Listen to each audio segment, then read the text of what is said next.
Hi everyone, in front of me I've got HMD Pulse Plus, and let me share with you how to show battery percentage on the status bar in this device.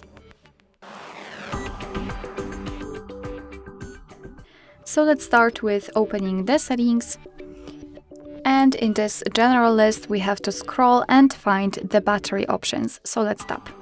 The battery should be on the almost at the top, I would say on the 5th place. So let's tap on the battery and scroll down to the very bottom. As you can see here, we've got the battery percentage option, so just tap on the switcher to activate it, and your device will immediately display the exact percentage of the usage of the battery next to the battery icon. Of course, you can turn it off just by tapping on the switcher again. Alright, so that will be all. Thank you so much for watching. I hope that this video was helpful, and if it was, please hit the subscribe button and leave the thumbs up.